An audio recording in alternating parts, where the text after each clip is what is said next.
ಕಳೆದ 9 ದಿನಗಳಿಂದ ಧಿಕ್ಕಾರದ ಘೋಷಣೆ ಕೂಗ್ತಾ ಇದ್ದಂತಹ ಸ್ಥಳದಲ್ಲಿ ಇದೀಗ ಸಂಭ್ರಮಾಚರಣೆ ಮನೆ ಮಾಡಿರುವಂತದ್ದು. ಗುರ್ಲಾಪುರ ಗ್ರಾಮದಲ್ಲಿ ಗುಲಾಲನ್ನ ಹಚ್ಚಿ ಪಟಾಕಿಯನ್ನ ಸಿಡಿಸಿ ಗ್ರಾಮಸ್ಥರ ಜೊತೆಗೆ ಕಬ್ಬು ಬೆಳೆಗಾರರು, ಪ್ರತಿಭಟನೆಕಾರರು ಎಲ್ಲರೂ ಕೂಡ ಸಂಭ್ರಮಾಚರಣೆ ಮಾಡ್ತಾ ಇದ್ದಾರೆ.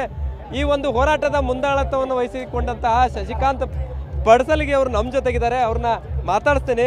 ಗುರುಜಿ, ನಿಮ್ಮ ಹೋರಾಟಕ್ಕೆ ಸಂದಂತಹ ದೊಡ್ಡ ಮಟ್ಟದ ಜಯ ಅಂತ ಅಂದ್ರೂ ತಪ್ಪಾಗ್ಲಿಕ್ಕಿಲ್ಲ ಇದೊಂದು. ಸರ್, 9 ದಿನಗಳಿಂದ ನೀವು ನಮ್ಮ ಜೊತೆ ಸಹಕಾರ ಕೊಟ್ಟಿದ್ದೀರಿ.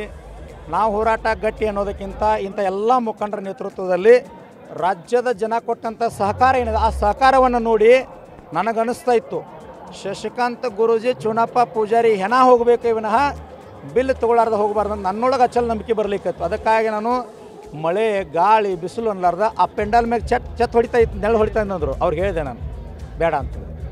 ಒಬ್ಬ ಸನ್ಯಾಸಿ ಸ್ವಾಮಿ ಬಿಸಿಲಲ್ಲಿ ಕುಂತದ್ದು ನೋಡಿ ಆದರೂ ಈ ರಾಜಕಾರಣಿಗಳು ಒಂದಿಷ್ಟು ಅರಿವು ಬರಲಿ ಅಂತೇಳಿ ನಾನು ಬಿಸಿಲೊಳಗೆ ಕುಂತಿದ್ದೆ. ತಮಗೂ ಕೂಡ ಗಮನಕ್ಕದ.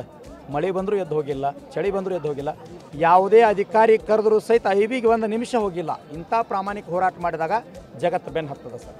ಹಿಂದೆ ರೈತ ಸಂಘದವ್ರು ಹೋರಾಟ ಮಾಡಿದಾಗ ಸೂಟಿಗೆಸು ರೊಕ್ಕ ತೊಗೊತಾರ, ಎಲ್ಲೋ ಮೀಟಿಂಗ್ ಮಾಡ್ತಾರೆ. ಅದೆಲ್ಲವನ್ನು ಮುರಿದು ಕರ್ನಾಟಕ ರಾಜ್ಯ ರೈತ ಸಂಘದ ಹಸಿರು ಸೇನೆ ಟವಲ್ ಹಾಕಿರ್ತಕ್ಕಂಥ ಪ್ರತಿಯೊಬ್ಬ ರೈತನಿಗಾಗಿ ಪ್ರಾಮಾಣಿಕವಾಗಿ ಬದುಕ್ತಾನಂತಕ್ಕಂಥ ಸಾಕ್ಷಿ ಗುರ್ಲಾಪುರ ವೇದಿಕೆ ಸರ್. ಇದನ್ನು ನಿರೀಕ್ಷೆ ಇತ್ತಾ? 100ಕ್ಕೆ 100 ಸರ್. ನಾನು ಬಿಡ್ತಾ ಇರಲಿಲ್ಲ. ಯಾರು ಬಿಟ್ಟರು ನಾನು ಬಿಡ್ತಾ ಇರಲಿಲ್ಲ.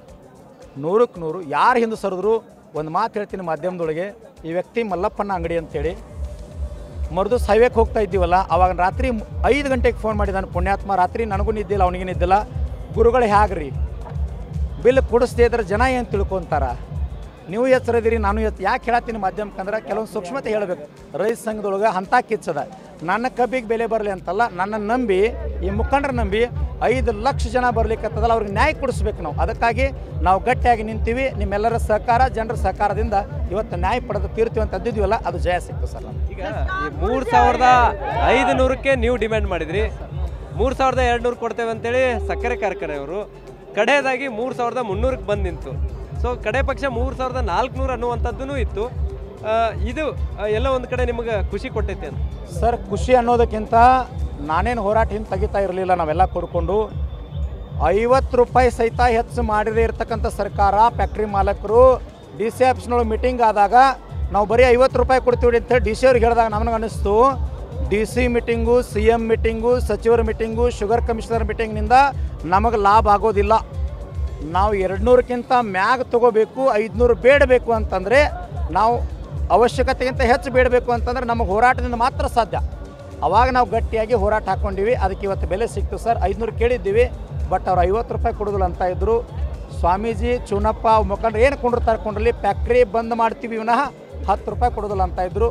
ನಿಮ್ಮ ಎದುರಿಗೆ 100 ರೂಪಾಯಿ ಹೆಚ್ಚಾಗ್ಯದ, 300 ಆಯಿತು. ರೈತ ಖುಷಿ ಅದನ್ನು.